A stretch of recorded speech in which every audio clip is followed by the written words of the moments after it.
ఇలాంటి మరెన్నో వీడియోలు చూడడానికి like, share, subscribe and comment. ఈరోజు ఈ వీడియోలో 2025 సంవత్సరంలో మాఘమాసంలో విజయ ఏకాదశి ఎప్పుడు వచ్చింది, ప్రారంభము మరియు ముగింపు తేదీల గురించి, ఈ ఏకాదశి ప్రాముఖ్యత గురించి, ఉపవాస విరమణ ఏ రోజున చేయాలి అనే విషయాల గురించి తెలుసుకుందాము. మాఘ బహుళ ఏకాదశి విజయ ఏకాదశి లేదా సకల కార్య విజయ ఏకాదశి అంటారు. ఈ రోజున ఏ పని చేసినా విజయం సాధిస్తుందని చెప్తారు. పురాణాల ప్రకారము ఏకాదశి తిథి శ్రీ మహావిష్ణువుకి ఎంతో ఇష్టమైనది.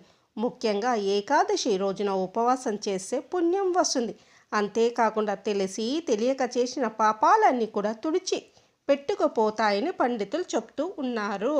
2025 సంవత్సరంలో విజయ ఏకాదశి శ్రీ క్రోధి నామ సంవత్సరము మాఘమాసము శిశిర ఋతువు ఉత్తరాయణము 23వ తేదీ ఫిబ్రవరి 2025 ఆదివారం మధ్యాహ్నము 1:55 ప్రారంభమై 24వ తేదీ ఫిబ్రవరి 2025 సోమవారం మధ్యాహ్నం 1:44 ఏకాదశి తిథి ముగుస్తుంది.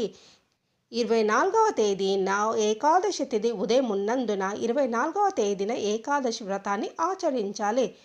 పారణ సమయము 25వ తేదీ ఫిబ్రవరి 2025 మంగళవారం ఉదయం 6:50 నుండి 9:08 వరకు. పూజా విధానం గురించి తెలుసుకుందాము. బ్రహ్మ ముహూర్తంలో నిద్రలేచి స్నానం చేయాలి. ఇంటిని శుభ్రం చేసుకోవాలి. లక్ష్మీనారాయణుల ఫోటోకు గంధం, కుంకుమ బొట్లు పెట్టాలి.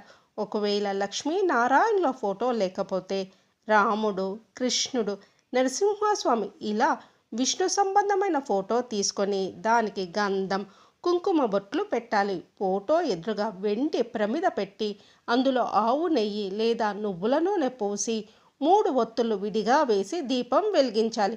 విష్ణుమూర్తికి ఇష్టమైన పూలతో పూజించాలి. అంటే తెల్లగన్నేరు, నందివర్ధనము, తుమ్మి పూలు, జాజి పూలు, వీటిలో ఏ పూలతోనైనా స్వామిని పూజించాలి. పూలతో పూజ చేసేటప్పుడు ఓం నమో నారాయణాయ, ఓం నమో భగవతే వాసుదేవాయ అనే ఈ 2 మంత్రాలతో ఏదైనా ఒక మంత్రాన్ని 21 సార్లు చదువుతూ పూలతో పూజ చేయాలి. ఆ తర్వాత తీపి పదార్థాలను నైవేద్యంగా పెట్టాలి. పచ్చకర్పూరంతో హారతి ఇయ్యాలి. ఏదైనా విష్ణు సంబంధమైన రాముడు, కృష్ణుడు, నరసింహస్వామి, వెంకటేశ్వర స్వామి వారి ఆలయానికి వెళ్ళాలి. ఆ తర్వాత ప్రదక్షిణలు చేయాలి. ప్రదక్షిణలు సరి సంఖ్యలో చేయాలి. దేవాలయంలో ధ్వజస్తంభం వద్ద దీపం వెలిగించాలి. ఈ దీపము గరుడధ్వజ దీపం అంటారు. ఏకాదశి రోజు ఉపవాస దీక్ష పాటించాలి. పాలు, పండ్లు తీసుకోవచ్చును. రోజంతాను పండ్లు తినవచ్చును. రాత్రి మేల్కొని జాగారణం చేయాలి. నిరుపేదలకు దానం చేయాలి. పేదలకు ఆహారాన్ని అందించాలి. భగవన్నామ స్మరణలో గడపాలి. ఎవరిని దూషించకూడదు. ద్వాదశి రోజు పూజ చేసి అనంతరం సాత్విక ఆహారము తినాలి. ఆ తర్వాత దేవాలయానికి వెళ్ళి ధ్వజస్తంభం వద్ద మట్టి ప్రమిదను ఉంచి అందులో నువ్వుల నూనె పోసి 8 ఒత్తులను విడిగా వేసి దీపం పెట్టాలి. ఉపవాసం రోజున బ్రహ్మ ముహూర్తంలో నిద్రలేచి స్నానం చేయాలి. దేవాలయంలో ముగ్గులు వేయడము, ఆలయాన్ని చీపురుతో శుభ్రం చేయడము, ప్రసాదాలు పంచిపెట్టడం వంటివి చేస్తే ఇంకా మంచిదని చెప్తున్నారు పండితులు. పవిత్రమైన విజయ ఏకాదశి రోజున నారాయణను పూజించి భక్తి శ్రద్ధలతో వ్రతాన్ని ఆచరించాలి. శ్రీకృష్ణ భగవానుడు విజయ ఏకాదశి మహత్యాన్ని పాండవులలో అగ్రజుడైన ధర్మరాజుకు చెప్పినట్లు శాస్త్రాలు చెప్తున్నాయి.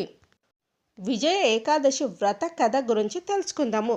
శ్రీరామచంద్రుడు ఆచరించిన విజయ ఏకాదశి వ్రత కథని పఠించడం వలన ఏకాదశి వ్రతం ఆచరించిన పుణ్యం లభిస్తుంది. రావణుడి చెరలో ఉన్న సీతాదేవిని విడిపించేందుకు శ్రీరామచంద్రుడు లంకకు చేరుకునే సన్నాహాల్లో ఉన్నాడు. సముద్రాన్ని దాటి వానర సైన్యం లంకకు ఎలా చేరుకోవాలి అనే ఆలోచనలో ఉన్నారు. ఆ సమయంలో లక్ష్మణుడు అక్కడ సమీపంలో నివసిస్తున్న బకదలాభ్యుడు అనే ఋషి వద్దకు వెళ్ళి సహాయం కోరదామని సలహా ఇచ్చాడు. అందుకు అందరూ అంగీకరించి ఆ ఋషి ఆశ్రమానికి వెళ్తారు. తన ఆశ్రమంలో అడుగు పెట్టిన శ్రీరామచంద్రుని చూసి సాక్షాత్ శ్రీ మహావిష్ణువే వచ్చాడని తెలుసుకున్నాడు బకదలాభ్యుడు.